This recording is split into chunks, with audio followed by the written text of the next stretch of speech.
राज्यातील ज्येष्ठ नेते सन्माननीय एकनाथरावजी खडसे साहेब यांनी सांगितलं की या राज्याचे मुख्यमंत्री सन्माननीय देवेंद्रजी फडणवीस साहेब आणि ते संपर्कात आहेत। राज्याचे मुख्यमंत्री असल्या कारणाने फडणवीस साहेबांच्या संपर्कात राज्यातील अनेक नेते आहेत, अनेक पक्षाचे पदाधिकारी आहेत। एवढंच नव्हे तर राज्यातील जनता सुद्धा मुख्यमंत्री या नात्याने त्यांच्या संपर्कात आहे। त्यामुळे खडसे साहेब संपर्कात असल्याचं काही नवीन नाही। आणि दुसरी गोष्ट, जर त्यांनी सांगितलं की आमच्यातले काही तात्विक मतभेद होते ते आता मिटले तर ही एक आनंदाची बाब आहे।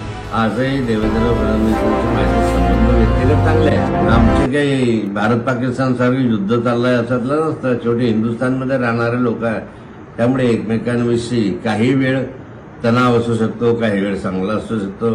आजही देवेंद्र फडणवीसांचे माझे संबंध व्यक्तिगत चांगले आहेत।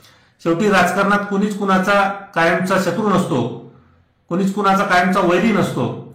एक तात्विकच मतभेद त्या ठिकाणी असतात आणि त्यामुळं जर त्यांनी सांगितलं असेल की आमच्यातील तात्विक मतभेद त्या ठिकाणी मिटले तरी राज्यासाठी एक आनंदाची गोष्ट आहे, चांगली बाब आहे। कारण राज्यात सगळ्यांना सोबत घेऊन चालण्याची जी सन्माननीय देवेंद्रजी फडणवीस साहेब यांची भूमिका आहे, ती भूमिका जर सगळेजण त्या ठिकाणी स्वीकारत असेल आणि त्या भूमिकेला अनुसरून जर ते सगळेजण त्यांच्या सोबत राहत असतील तर आमच्यासाठी ही एक चांगली बाब आहे।